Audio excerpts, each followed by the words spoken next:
kebanyakan orang tua, beberapa orang tua DIY mengambil alih peran Tuhan untuk memilihkan takdir jodoh anaknya.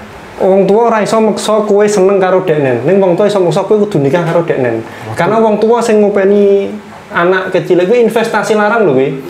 Mosok untuk hal mantu wae ora oleh milih. Aku pernah mengklaim diri sebagai puritan cinta waktu itu. Buku ini punya pengaruh apa terhadap kisah hidupmu? Marahin grantes nih, Mas. Nambah-nambahin grantesku.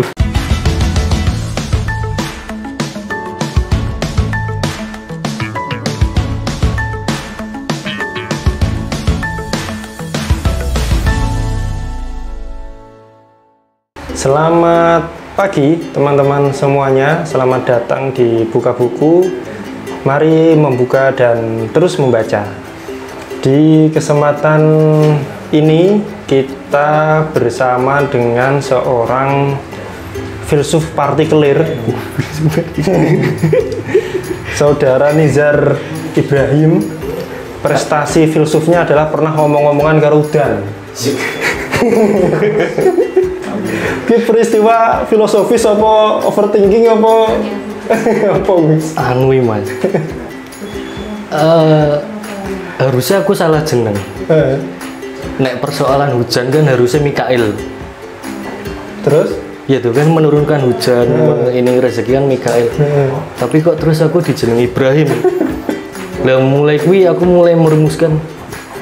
Biar Ibrahim seneng mikir sampai goleki Gusti lewat nonton bulan bintang. Ketok ya aku terjebak nih nama Ibrahim gitu. Oh, pola neliti itu konsekuensi dari nama Ibrahim ya? Pada akhirnya kemungkinan iya. Nah, sudah kelihatan ruwetnya pikirannya ya. Oke, terima kasih Bung Nizar berkenan mampir ke studio dan bercerita tentang pengalaman membacanya. Sibuk di mana akhir-akhir ini? Masih di dunia visual. Visual. Sok-sokan jadi pekerja seni. Oke. Sok-sokan ya itu ya. Sok-sokan jadi pekerja seni. Dia menyambung hidup dan mencoba menyelesaikan tanggung jawab yang belum usai. Apa itu? Menyelesaikan kuliah. Alhamdulillah. Setelah saya tinggal per 2019. Sekarang lanjut lagi. Bisa oleh? Alhamdulillahnya bisa. Oh, kemarin ada berita itu ya, ada yang sampai 30 tahun ya. Pernah? Oh iya, kurung Bohemian apa sapa kuwi. Ya. Oke. Dan buku yang di bawah ini adalah Anna Karenina, Leo Tolstoy. Kui bukunya siapa janjane? Ketoke ana labele. Nah, untungnya wis ilang nih, Mas. Cuman ki jelek catatan itu. Perpustakaan ya, Greg. Bukunya perpustakaan nih. Perpustakaan komisariat. Oke. Itu motivasi Anda mengambil itu apa dulu? Aku lali njipu iki tahun berapa? Cuman pada saat kuwi aku rada tertarik karena sampule. Sampule kan indah. Waduh. Dan pada waktu kuwi aku durung ngerti Leo Tolstoy iki sapa. Cuman sampule ketok magreng lebih lah pokoknya. Membuat ini ya, kerentek untuk menyelami isinya ya. Ekspektasinya tentang apa buku itu? Dari covernya itu waktu itu. Tunjukkan covernya. Cerita dewasa. Cerita dewasa. Oh, ekspektasimu cerita dewasa. Mosok buku cerita dewasa ono ning perpustakaan yo. Kan makanya aneh akhirnya tak selamatkan lagi, nggak cocok loh perkaderan. Oke. Sebelum ke isi buku itu kan yang ngarang Leo Tolstoy. Ngomong bener Leo Tolstoy itu Pak? Iya, Leo Tolstoy. Ilat Indonesia Mas Leo Tolstoy. Nek ilat Rusia bi? Dari Rusia ya, bener ya? Rusia bi. Aslinya Nikolaevich sopo, terus Leo Tolstoy. Iya, Leo Nikolaevich Tolstoy. Misalnya kayak sama diwani psikologi kuwi Freud itu kan wong awam kan macane Freud kan. Freud. Nah, tapi ternyata Freud gitu. Terus misalnya Simon de Beauvoir, Beauvoir atau apa nek wong anyaran kan ngono, anyaran aktivis. Nah, berarti Bung Nizar kenal Leo Tolstoy itu belakangan ya? Belakangan. Siapa itu Leo Tolstoy? Sejauh yang saya tahu penulis, sastrawan, filsuf. Filsufnya aliran apa? Nah, dari beberapa buku dia lebih ke dia sering menyentuh ke realisme sosial. Realisme sosial. Dan beberapa orang menilai, terutama nih buku ini dia cukup semacam misoginis. Dan perempuan seolah piye terus seksis. Dia semacam itulah. Seksis. Tapi banyak yang mengagumi juga ki karya yang terbaik. Sak ngertiku sing terbaik itu sing War apa itu? War and Peace, salah satu yang terbaik. Oke. Salah satu masterpiece lah ya. Langsung ke isi buku. Berarti mah menarik nafas barang itu. Novel ya pada dasarnya. Novel. Ya. Mengisahkan tentang kompleksnya hubungan percintaan dan rumah tangga. Waduh, kompleksnya hubungan kisah rumah tangga. Kerumitan. Teknisnya bagaimana? Ada orang yang berumah tangga, anak, rumah tangga, terus hubungan perasaan laki-laki dan perempuan, terus perselingkuhan, sampai ada bunuh dirinya juga. Dampak dari kuwi juga.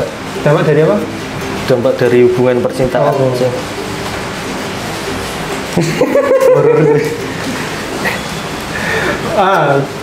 Coba tolong kisahkan detail atau gambaran umumnya dulu sebelum nanti kita masuk ke bagian-bagian yang kita dalami gitu. Ono wong jenenge Ana. Nah, terus di buku ini dijudulkan Anna Karenina seolah sebagai tokoh utama. Seolah sebagai tokoh utama. Tapi dalam buku ini ada 7 tokoh. Namanya Blonsky, Jolie, terus Levin, Kitty, Anna, Karenina, sama Vronsky. Oke. Ada 7 orang. 7 orang. Ya. Anna, Karenina ini 2 orang. Anna sama Karenin. Karenina itu nama suaminya berarti. Nama suami. Yang pertama Oblonsky sama Dolly. Anu aku manut ceritanya 5 menit, 10 menit nih dari awal sampai akhir ngono jajal ya. Mulai saka kuwi, Mas. Ya. Jadi nek Oblonsky karo Dolly. Lah Oblonsky iki dhek adike Karenina, adike Anna. Anna menikah dengan Karenin. Karenin ki pejabat. Katakanlah pejabat. Terus enek meneh Levin karo Kitty. Itu juga pasangan. Belum. Levin karo Kitty ki koncone Anna lah gampangane begitu. Oke. Si Levin mencoba mengejar Kitty. Oke. Tapi sementara belum berhasil, sampai endingnya nanti berhasil. Terus ada si Vronsky. Lah Vronsky ini juga termasuk di kalangan pejabat juga. Cuman dia mencoba untuk apa istilahnya? Menyusupi hatinya si Anna. Oh, Vronsky seneng karo Anna. Padahal Anna karo Karenin ini sudah menikah. Apa yang membuat Vronsky jatuh cinta kepada Anna? Menurut ceritanya semacam pandangan pertama. Waduh, pandangan pertama. Kereta. Oh, kereta. Terus mereka saling memandang, akhirnya timbul gairah-gairah untuk saling mencintai. Saling mencintai? Berarti Anna yang ngono? Waduh. Kedua belah pihak. Terus dia ngerti, sampai akhirnya ngerti kalau Anna ini udah punya suami. Terus mati? Tetep, mah. Oh, tetep? Koncoku kok ora? Terus? Aku bayangin siapa. Nah, mau si Vronsky mencoba mendekati Anna walaupun dia ngerti si Anna sudah menikah. Tetap ngeyel dan Anna pun mau. Oh, karena Anna mau. Menurut ceritanya si Anna sama suaminya Karenin ki hubungannya wis mulai jenuh. kadar percintaannya mereka kayak wis kurang. Terus anaknya mungkin nonton si Vronsky langsung timbul mau, akhirnya mereka mencoba iki sampai singkat cerita dia menjalin hubungan, si Anna sama Vronsky menjalin hubungan gelap sampai akhirnya punya anak hasil perselingkuhan. Dan Vronsky menuntut si Anna untuk meminta cerai sama suaminya. Tapi suaminya Anna si Karenin nggak mau soalnya bakal berpengaruh sama jabatannya DE di pemerintahan. Gitu. Image lah ya, image lah ya. Lah terus uniknya Bu Iki langsung kayak pindah tokoh dengan cerita yang lain. Contohnya si Oblonsky karo Dolly, ternyata si Oblonsky adik anak mau dia tukang selingkuh. Waduh. Dan si istrinya Oblonsky si Dolly ki sempat sering ngonangi dan mencoba ngomong minta cerai lah. Tapi si Oblonsky malah hubungannya Oblonsky sama Dolly diselamatkan sama Anna.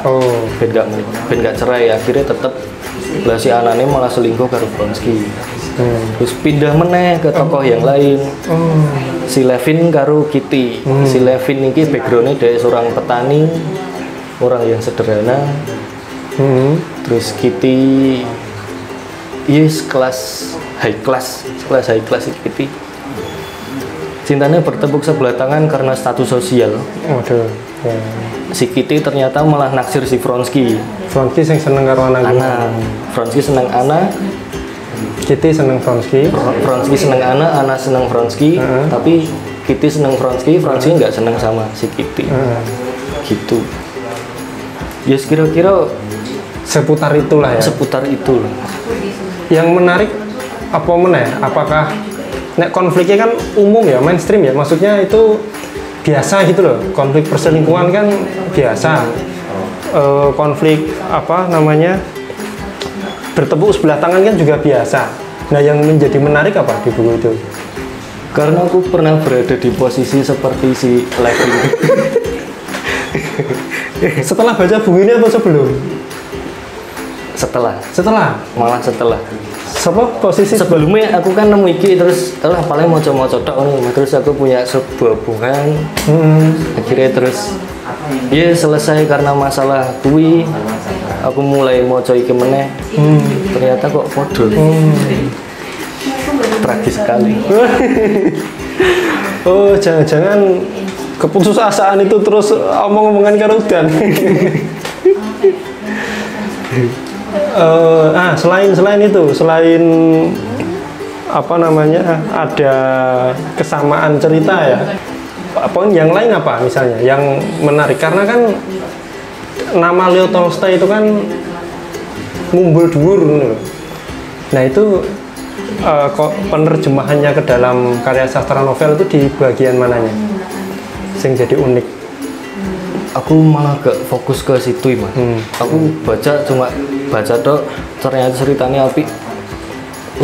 Nah itu ceritanya apik itu kalau bisa di breakdown lagi itu bagaimana? Pertama, banyak tokoh dan banyak cerita. Jadi itu malah gak bosen atau rumit tapi enteng. Apa ya? Kayak menggoda loh. Buki unik banget tuh, tokonya oke banget, ceritanya oke banget. Penasaran akhirnya, walaupun rumit juga. Tokoh, cerita, dan kedua aku gak ngerti kenapa ya Mas. Aku gak bisa berhenti dengan persoalan cinta. Maksudnya piye gitu? Aku pernah mengklaim diri sebagai puritan cinta waktu itu. Tafsirnya piye puritan cinta itu? Cinta yang murni tanpa iki. Setelah aku pedot karo DE kuwi, aku mulai mengkritik persoalan cinta dari perspektifnya si dia dan keluarganya. sorry, ini kurang clear. Mungkin dengan bahasa lain atau balennya atau puritanmu definisinya piye? Memurnikan cinta. Puritan pemurnian kan, pemurnian cinta. Bentuk pemurniannya gue gak terima terhadap sudut pandang soal cinta dari dia. Oh, gue dudu puritan blocking gue. Ya mungkin awal mulanya blocking, terus pengen mencoba memurnikan. Soalnya pada saat aku sempat membuat sebuah kalimat, sejauh pengetahuanku sampai saat ini, kebanyakan orang tua, beberapa orang tua, DIY mengambil alih peran Tuhan untuk memilihkan takdir jodoh anaknya. Wong tua sing mbok temoni seringnya ngono kuwi, mengambil alih peran Gusti Allah dalam menentukan jodoh. Nah, menentukan jodoh itu menurut saya juga peran orang tua. Peran Tuhan adalah menumbuhkan cinta. Wong tua ora iso meksa kowe seneng karo deknen. Ning wong tua iso meksa kowe kudu nikah karo deknen. Karena wong tua sing ngopeni anak kecil kuwi investasi larang lho kuwi. Mosok untuk hal mantu wae ora oleh milih. Nek cinta oke aku sepakat. Wong tua dan mungkin orang yang lain ora iso ngatur tumbuhnya cinta di mana. Meskipun itu kimiawi ya, perasaan cinta itu ya. Rumus kimiane apa ngono ning reaksi kimiawi itu. Cuma nek kamu protes orang tua yang mengambil peran Tuhan itu, aku rada kurang sepakat. Jajal, kue nganu meneh, apa berargumen meneh dengan antitesis yang tak lempar kue mau. Aku sih tetap memegang teguh kue. Jadi kue gak terima ya, nek apa pernikahan itu diintervensi oleh siapapun ya, semacam itu. Empiris sekali. Nah terus buku ini punya pengaruh apa terhadap kisah hidupmu? Marahin grantes nih Mas. Nambah-nambahin grantes tuh. Jangan-jangan kowe arep melu bunuh diri kayak si kuwi. Sempat kepikiran? Oke, aku pengen mlebu meneh. Teknis bunuh dirimu kepiye sing pernah mbok pikir? Loro lho bunuh diri iki. Sorry, bukan loro, tersiksa lho. Mending melanjutkan hidup daripada menyiksa diri. Bukan ke teknis sih Mas, tapi koyo bukan teknis. Wah, ketoke nek wis ngono penak ya. Tapi udah kepikiran teknisnya piye ya. Cuman ngerasa nek wis ketoke penak. Oke. Bunuh diri itu butuh keberanian besar, meskipun melanjutkan hidup butuh keberanian yang jauh lebih besar. Ning ketoke yo seperti kata pepatah, waktu menyembuhkan segalanya. Sepakat. Nah, maka ya bertahan selama mungkin. Karena nek wis mari jangan-jangan bisa berkontribusi manfaat lebih luas gitu. Nah, ini malah jadi aku sing filsuf ini. Masuk ke buku itu lagi. Pertanyaan selanjutnya, 7 orang tokoh itu kan diberi cerita masing-masing ya. Itu rata atau dominan ke mana, atau bagaimana Leo Tolstoy membagi rata adegan-adegan? Aneh Mas, soalnya mereka bertujuh saling terkait, punya saling terkait. Yes, kenal sebagai teman, sebagai keluarga. Jadi nek masalah di satu tokoh yang lain melu gabung juga. Oke, berarti indahnya begitu nek boleh coba menyimpulkan kelihayan Leo Tolstoy merangkai kerumitan masalah-masalah banyak orang menjadi satu alur cerita yang enak ya. Sepakat. Akhir kisahnya akhirnya bagaimana itu? Akhir kisah. Yang bunuh diri siapa? Akhir kisah akhirnya si Ana bunuh diri. Malah Ana sing bunuh diri. Ana bunuh diri karena dia udah punya anak sama si Vronsky sebagai anak perselingkuhan. Terus suaminya Ana belum bisa cerai soalnya berpengaruh sama pemerintahan DE. Dan si Vronsky mulai turun juga kadar cintanya ke Anna. Vronsky malah cedak karo wedokan liya meneh. Aduh. Dan di situ si Anna mulai meledos kira. Akhirnya menjatuhkan diri di rel kereta. Waduh, selesai. Menjatuhkan diri di rel kereta. Tapi belum selesai di bukunya. Terus? Endingnya malah bukan si Anna mati. Tak pikir si Anna mati wes rampung. Ternyata nek meneh malah diceritake si Levin sama si Kitty. Si Levin sing backgroundnya sebagai petani orang sederhana dan Kitty high class. Akhirnya mereka malah bisa menikah, Mas. Padahal awalnya terganjal apa tadi? Status sosial ya. Saya malah ini pengen ngerti sikap bojone Anna si Karenin itu. Sorry, Karenin akhirnya mesti ngerti kan selingkuh kan? Ngerti. Akhirnya jadi rumor di kalangan para pejabat. Sikapnya Karenin gini? Dia sewajarnya laki-laki. Tapi di satu sisi dia nggak mau rumor kuwi lebih keangkat lagi. Soalnya bakal sewajarnya pejabat ya. Sewajarnya pejabat. Berarti Karenin juga menderita ya, karena bojone selingkuh terus dia ngerti gak raiso apa-apa, gak bertahan karena jabatan.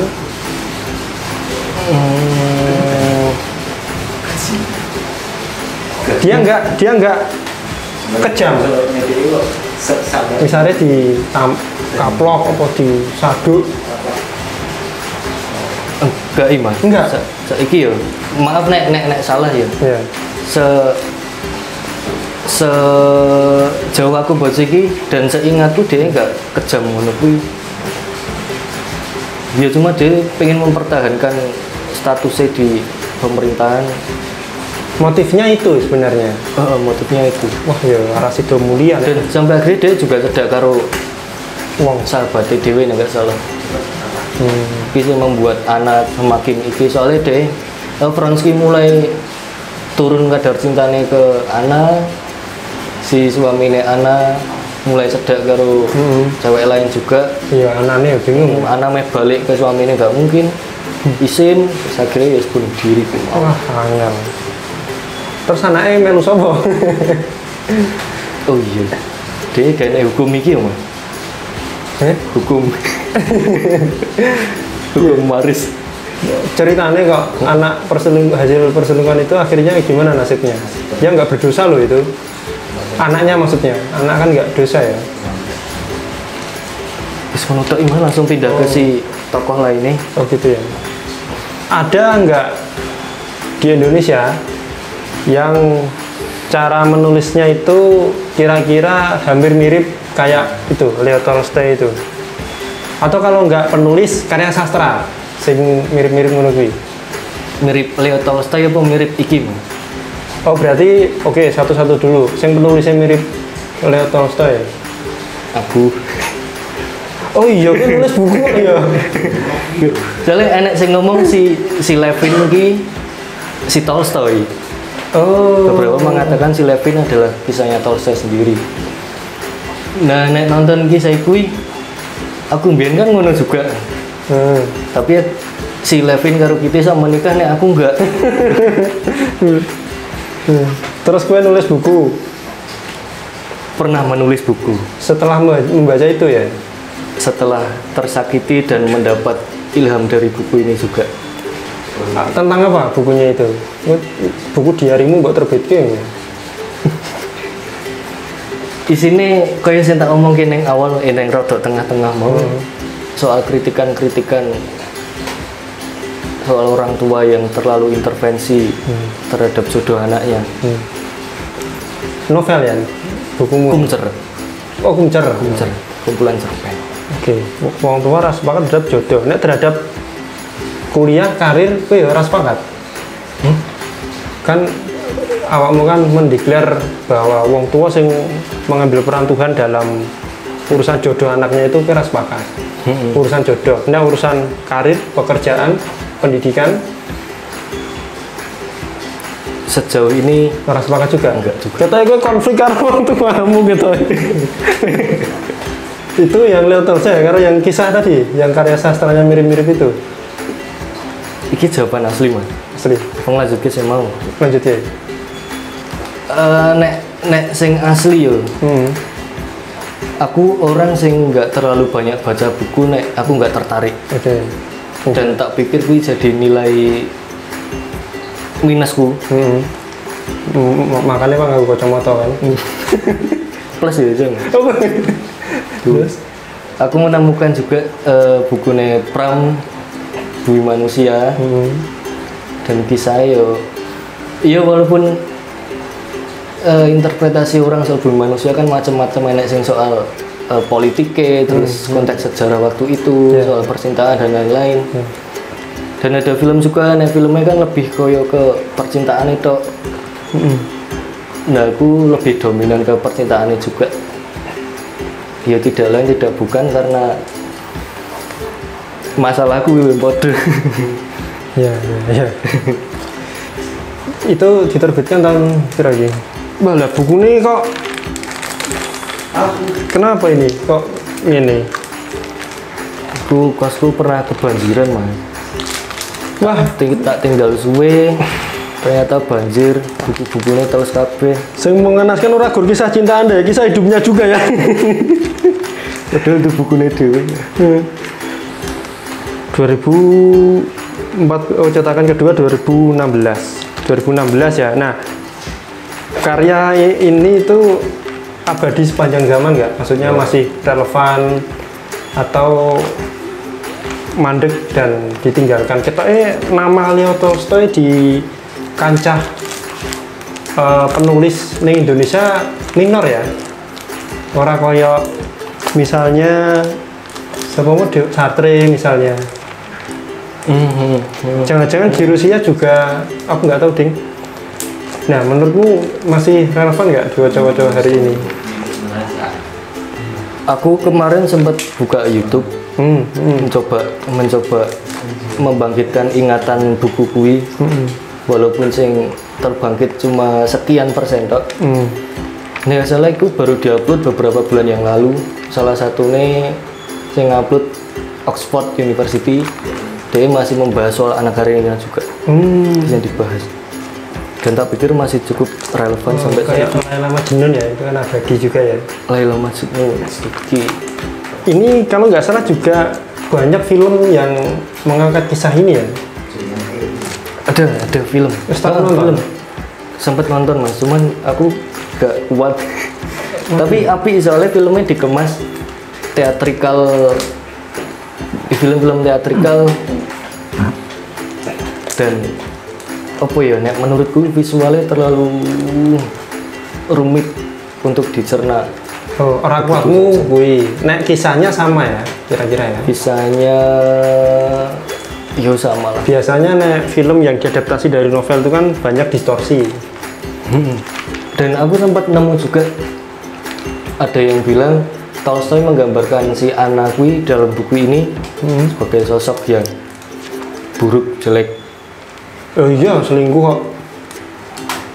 Secara fisik pun nggak secantik sing nang filmnya mas. Tapi di film dikemas dia jadi cantik banget. Gitu. Lah, terus apa yang membuat Vronsky tergila-gila nek nggak cantik banget? Nah, aku sing belum menemukan sampai saiki mas. Ono ra apa ya, sepanjang 30 tahun uripmu, berapa tahun? 27 tahun hidupmu itu sing kayak kisah cintanya Vronsky dan anak karet, bukan selingkuhnya ya, tapi apa, dia dalam tanda kutip tidak begitu rupawan, neng begitu kuat ngono. Nek konteks buku susah juga ya mas, soalnya dia kan ketemu di kereta harus cinta pandangan pertama. Nek terlepas dari kui, tak pikir ya mungkin ya, soalnya kan enak istilah juga sapioseksual lah sih teman-teman kui. Apa itu? dia lebih berhasrat, aduh elek banget bahasanya. Berhasrat apa? netral itu. Orang lain yang dari kecerdasannya si dia. Oh. Dan tak pikir kan terlepas dari fisiknya juga. Mungkin aku mengidap itu karena saya nomor satu itu isi kepala. Bahkan misalnya, yo ini nganu ya, bukan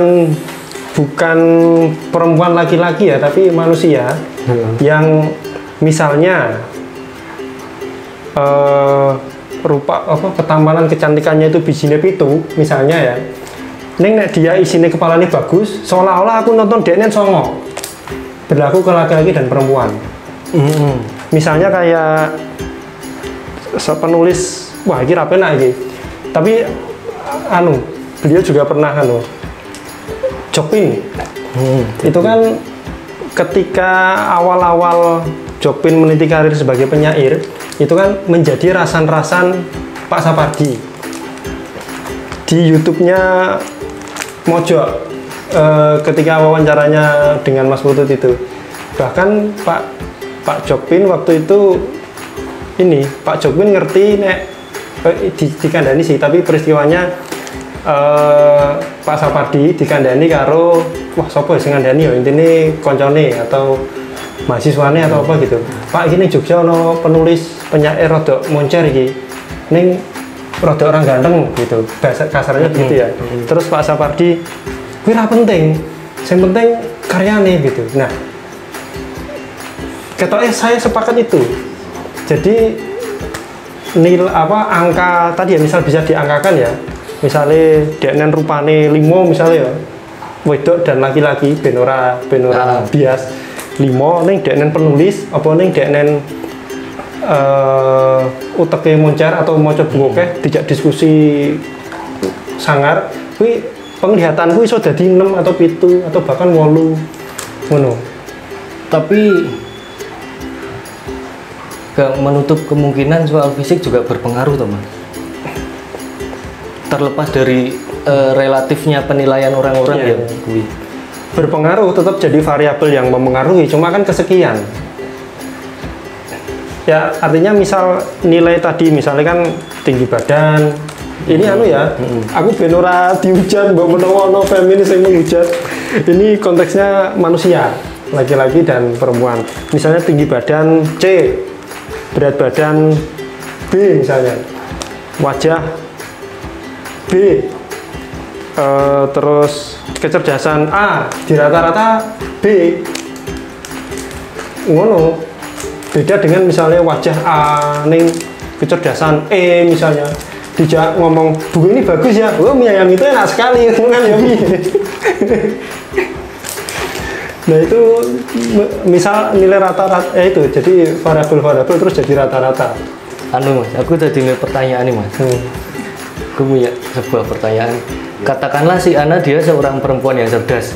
Oke, Ana ini ya. Sampai akhirnya Vronsky seneng harus si Ana.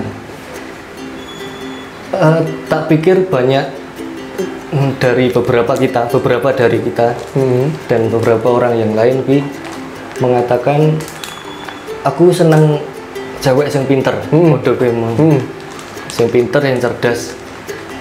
Nah, cerdas dan pinter gini di breakdown itu yang piye to Mas? Apa harus maca buku apa dia pinter mengambil keputusan apa iki? Ya, tentu luas ya dan menyangkut banyak bidang, maksudnya tidak harus kabeh. Nek tadi kan poin-poin, ini kan poin utamaku kan ada satu hal yang dia ahli gitu, misalnya dia seorang penulis, itu bisa ngunggah ke tadi nilai tadi. Misalnya dia seorang pelukis atau penyanyi, ya itu kan melibatkan isi kepala itu. Atau pemain film, aktor apa kan juga melibatkan isi kepala. Misal perempuan tadi ya.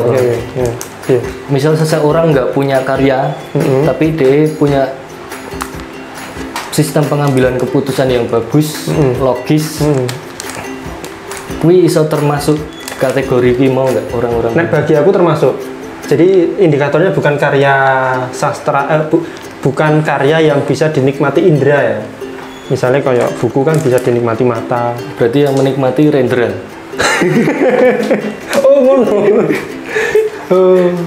Menurutku itu masuk. Nek saya menjadi iso ngunggah ke penilaian itu. Misalnya dia ora nulis, ora nyanyi, bicaranya biasa-biasa wae, ora pelukis, ora kabeh. Ning DNN apa ya, sangat rasional.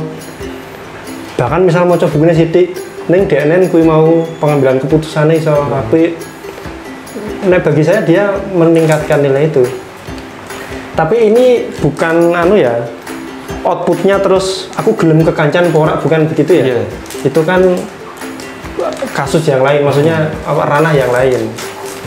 Ngono. Nek koncoku oke sing rata-ratane elek, aku dhewe elek. Oke, Bung Nizar, terakhir mungkin Bung Nizar bisa merekomendasikan teman-teman untuk kenapa harus membaca novel ini. Apakah, bukan apakah, ini ngojo nganu ya, gue jangan-jangan konco-konco ra gelem maca mergo engko terus diamini semesta kisahnya kaya dirimu. Iya. Yang perlu apa mau? Kenapa buku ini harus dibaca oleh khalayak yang harus semuanya?